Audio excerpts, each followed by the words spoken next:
शहर से थोड़ी दूर एक पुराना रेलवे स्टेशन था, नारायणपुर जंक्शन। आज से करीब 20 साल पहले यहां हर वक्त चहल पहल रहती थी। लोग आते जाते, गाड़ियों की आवाजें, चाय और पकौड़े बेचने वालों की पुकार, सब कुछ। मगर अब उस स्टेशन का हाल कुछ और था। रात के समय तो वहां कोई जाना भी पसंद नहीं करता था। वजह थी उस स्टेशन पर भटकने वाली आत्माएं। कहते हैं कि एक भीषण हादसे में कई यात्री ट्रेन के नीचे आकर मारे गए थे। उसके बाद से स्टेशन के प्लेटफॉर्म नंबर 3 पर अजीब अजीब घटनाएं होने लगी। रात में वहां किसी अनजानी छाया का दिखना, रेलगाड़ी की सीटी जैसी आवाज सुनाई देना, जबकि वहां कोई ट्रेन न हो, और कई बार लोगों का रहस्यमयी ढंग से गायब हो जाना। पहला दृश्य, आगमन। सर्दी की वह रात थी। धुंध ने पूरे नारायणपुर स्टेशन को अपनी चादर में लपेट रखा था। घड़ी की सुई रात के 12 बजा रही थी। एक पत्रकार अनिरुद्ध दिल्ली से गांव लौट रहा था। उसकी ट्रेन देर से थी, इसलिए वह उसी स्टेशन पर उतरकर अगली ट्रेन पकड़ने का सोच रहा था। स्टेशन पर सन्नाटा पसरा हुआ था। बस कुछ टिमटिमाते बल्ब, टूटी बेंचें और ठंडी हवाएं। चाय वाले बूढ़े ने धीरे से कहा, बाबूजी, रात को प्लेटफॉर्म नंबर 3 पर मत जाइएगा, वहां कुछ ठीक नहीं है। अनिरुद्ध मुस्कुरा दिया, अरे बाबा, ये सब अंधविश्वास है। भूत प्रेत जैसी कोई चीज नहीं होती। बूढ़े की आंखों में डर साफ झलक रहा था। उसने आगे कुछ नहीं कहा।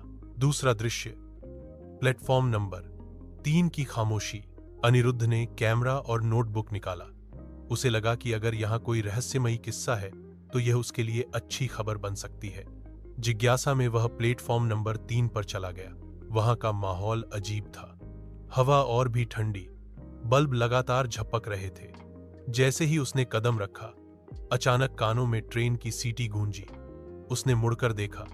दूर से हेडलाइट जैसी रोशनी आ रही थी, मानो कोई ट्रेन तेजी से आ रही हो। वह घबराया। यह कैसे संभव है? अभी तो टाइम टेबल में कोई ट्रेन नहीं है। ट्रेन की रोशनी नजदीक आती रही, मगर जैसे ही उसने पलक झपकी, सब कुछ गायब हो गया। प्लेटफॉर्म खाली।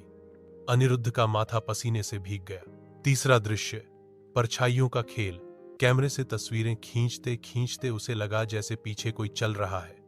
कदमों की आहट। उसने पलटकर देखा, कोई नहीं।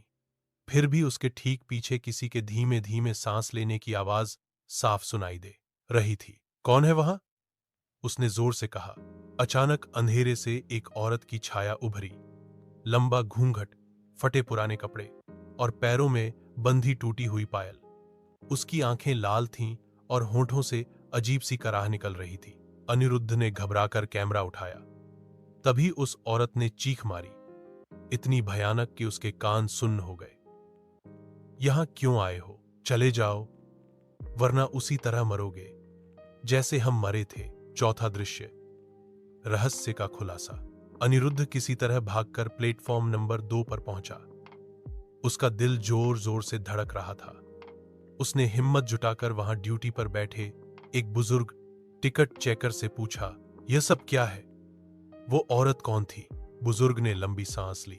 बेटा, 20 साल पहले यहां एक ट्रेन हादसा हुआ था।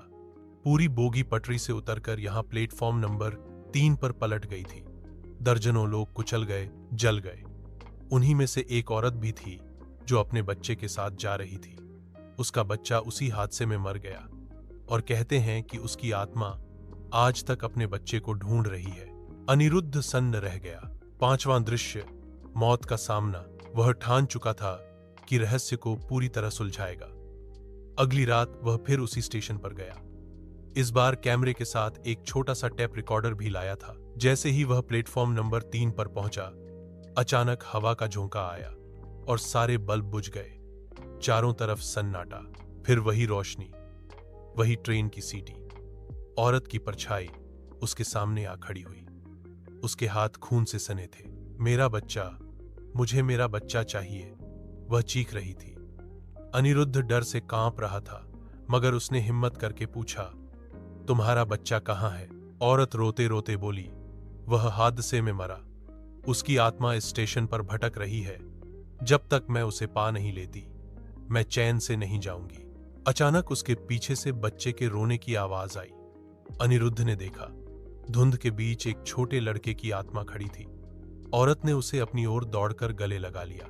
दोनों की चीख गूंजी और फिर धीरे धीरे धुंध में गायब हो गए। छठा दृश्य, अंत या नई शुरुआत। सन्नाटे में फिर से बिजली आई। प्लेटफॉर्म रोशनी से भर गया। अनिरुद्ध को लगा जैसे सब कुछ खत्म हो गया हो। उसने टेप रिकॉर्डर चेक किया। उसमें औरत और बच्चे की सारी आवाजें कैद थीं। उसने सोचा, शायद यह आत्मा अब मुक्त हो चुकी है। लेकिन जब वह स्टेशन से बाहर निकल रहा था, तो छाए वाले बूढ़े ने धीरे से कहा, बाबूजी, आपने तो देखा ना, यहां सिर्फ वो औरत ही नहीं, और भी बहुत आत्माएं हैं जो आज तक चैन से नहीं सो पाई। अनिरुद्ध का खून जम गया। उसने मुड़कर स्टेशन की ओर देखा। प्लेटफॉर्म नंबर 3 पर फिर से ट्रेन की सीटी गूंज रही थी।